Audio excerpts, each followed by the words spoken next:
All the characters in the story are over 18 years old. I reluctantly gave in to Tom's pressure to agree to go to this party. He and his wife Mary were relentless, insisting that I start living my life again. I tried to convince them that I wasn't ready to talk yet, and certainly not among the crowd of happy couples who would definitely be attending this party. They didn't seem impressed with my arguments, and eventually they convinced me to come by threatening to stay with me all night until I agreed. So I sat alone on a chair in the corner and watched, as I feared, the conversations of various happy and unmarried couples. I wasn't the only third wheel at the party, but I was probably the only one who wasn't trying to connect with someone else, or even one of the couples present who were involved in this kind of thing. I don't judge them. I'm just telling you this. Shortly after we arrived, I was handed a beer, and I was still drinking the same bottle even an hour later. It was pretty warm by this point, and I probably hadn't taken a single sip in the last 30 minutes. Sometimes people came to me to say hello and ask how I was doing. I tried my best to strike up a conversation as we talked mostly about them and not about me. I've never been my favorite topic, and now even more so. These mostly harmless conversations would eventually end, and my friends would leave to find someone else, and I'd lean back in my chair again. It was at this time, about an hour after my arrival, that she entered. I noticed her immediately and hoped she hadn't seen me. I quickly got out of my chair, and after some searching, I found Tom in the kitchen, talking to other people whose names I knew, but nothing more. Finally, the rounds, Henry? No. She just came in. We need to leave. He knew exactly who I was talking about. Why should we go, Henry? We've only been here an hour. You know damn well why we need to go. I'm sorry, buddy, but I'm not going, and damn it, I'm not even going to try to convince Mary to leave. You don't have to leave forever. Just take me home and then come back. We're not leaving, Henry. You just need to find a way to deal with her being here. You know I can't do that, Tom. I thought you were my friend. I've been your friend since ninth grade, and as your friend, I'm telling you that it's time to admit your fears. You both still live in the same neighborhood, so you'll see each other from time to time. You need to find a way to deal with this, and tonight is the perfect time to start. Damn, I just wasn't ready for it. Anyway, I couldn't have had such a good time. After the divorce, I lost the desire to communicate a lot, and tonight my heart did not feel calm. Good.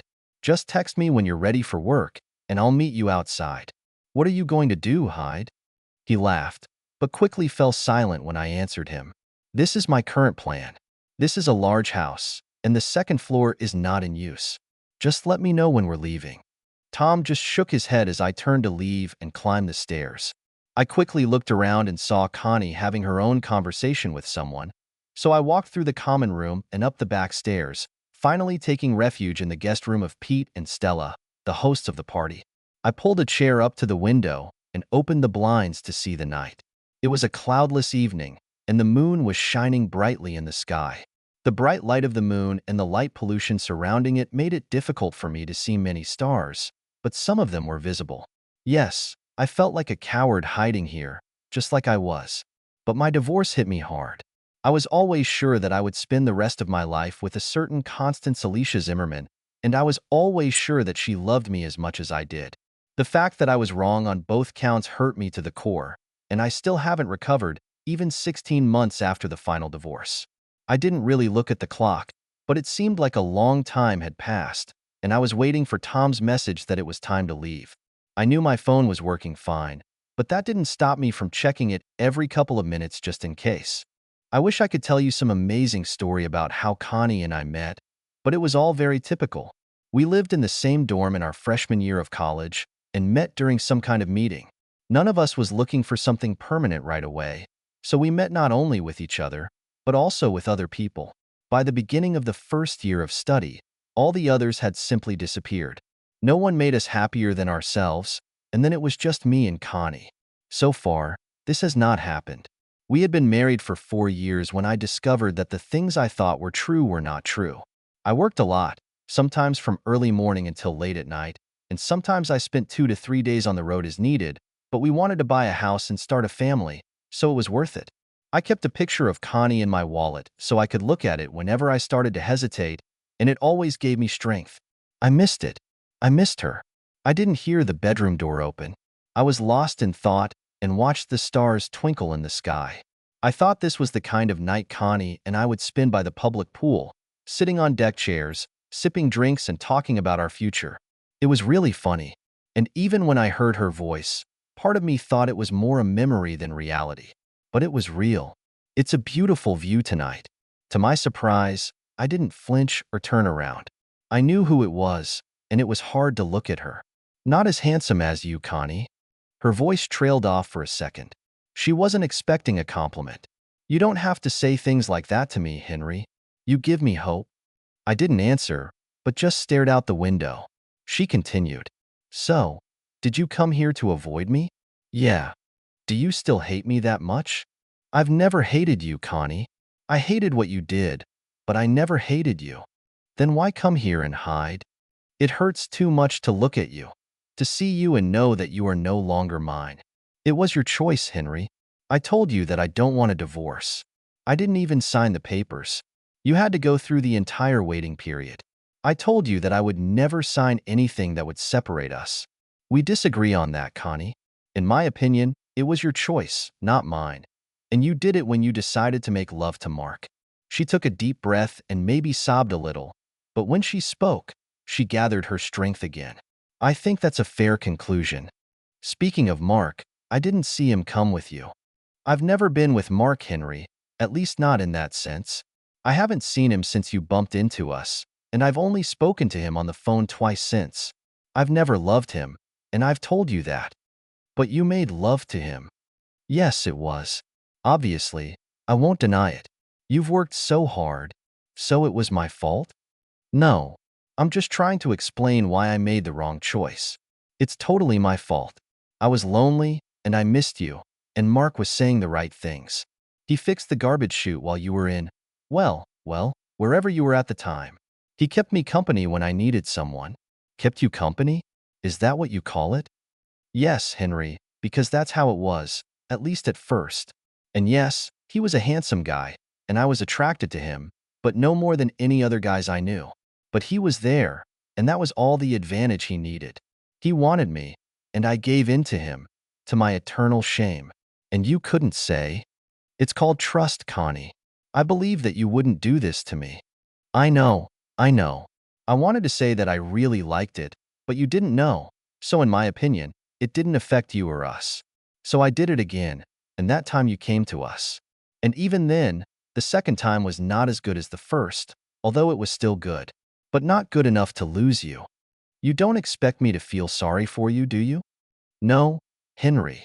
As you said, I made a choice, and now I have to live with the consequences, and I don't expect anyone to feel sorry for me and my choice. I didn't know what else to say at that moment, and I guess she didn't know either, because there was a long and awkward silence. She was so quiet that I started wondering if she was still there, so I looked over my shoulder. She was there, but she was looking at the floor and wiping her eyes with a napkin. Damn, even now she was as beautiful as ever. I turned back to the window. So, are you dating someone, since things didn't work out with Mark? No. I've been on a few dates, but nothing has come of them. You? Just working. No dates. I haven't been very welcoming to your gender lately. Henry, turn around and look at me. I wouldn't want that. Why not? I've already told you that it's too painful. What do you want from me, Connie? I want you to look at me. Please. I turned around and found myself face to face with the love of my life and the most beautiful woman, at least for me, who has ever walked the earth. I looked her up and down. She was wearing a short black skirt and a royal blue blouse, which was mostly modest, but at the same time had a slit in the front, showing that she was not wearing a bra. I think my eyes stayed there too long because she noticed and pointed it out to me. I looked at her face, and there was a flirtatious look in her eyes, and I was momentarily stunned. Oh, yes, Connie.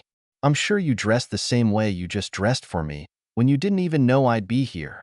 Do you really think I'm stupid? Well, Henry, I knew you'd be here. She took a step toward me. Why do you think Tom and Mary wanted you to go with them tonight? How do you think I knew you were hiding here? My jaw dropped as I realized the conspiracy that had lured me into this den of thieves. They were really very insistent that I come tonight. Other times, they tried to get me to come out, and I refused, and eventually they gave up. But today, they would not accept the answer, no. So it was just some big trick? For what purpose? What the hell do you want? I want a chance, Henry. What does chance mean? I came here hoping for two things. First of all, I want you to take me to that bed and make love to me. It's as you wish. No strings attached. You're the only man I know. I've ever been in love, and it kills me every day knowing that you're not the last man I've been close to. I want it, and I need it too. I want you to make my body yours, even if it's just for tonight. I could not reject the appeal of this request, but I doubted that it could be done without any conditions, as she suggested. And the second one? I want to get another chance. If you want to use me tonight and that's the end of it, I'll understand that, that's fine. I don't want it, but I'll use it. But I'm still the woman you were in love with and asked to spend your life with, even though I think you're a little wiser and more mature now. That's why I want us to start dating again. I'm not asking you to take me to court tomorrow and marry me again. You still love me. I know you do. And I still love you more than anything in the world. I made a mistake, but I think it would be terrible to ruin what could have been a wonderful marriage because of this. I walked over to her until we were a few inches apart. We made love. Thank you, Henry. You'll never know how much it meant to me. Is there a chance that, the second one? I'm still not sure about that, Connie. But let me ask you a question. Did you drive your car here tonight? Yes, just in case something went wrong and I had to leave. Then I think we should talk about it a little more, but I think we should do it in our apartment. Our apartment? Well, I mean, it's mine now until we get your stuff back. Are you serious, baby? Please don't play with me, because I'm going to show up at your door with my stuff tomorrow if you don't tell me you're joking. I'm completely serious. I'll even help you move in. But we still need to talk about this date. I smiled at her, and she smiled back. Finally, everything was fine again. I never stopped loving her, never stopped wanting her. We languished for a few more minutes before we could get up and find clothes to put on. We left the bedroom hand in hand. Before we left, I found Tom talking to a couple of people at the bottom of the stairs. I went over and whispered in his ear, "You're an asshole. I'll never forgive you for that." He just turned and looked at me, then at Connie standing next to me, and then back at me. "Yes, I'm sure you will. It would be a terrible punishment for me. Are we still going bowling tomorrow night?" "Yeah. Bring Mary so we can play mixed doubles." "It will do. Let me know if you need any help getting Connie's stuff back in its place." I turned and looked at him. How the hell? I know you better than you know yourself, damn it. Just call me and we'll move her stuff. I could only smile and nod. I took Connie's hand and we walked to her car.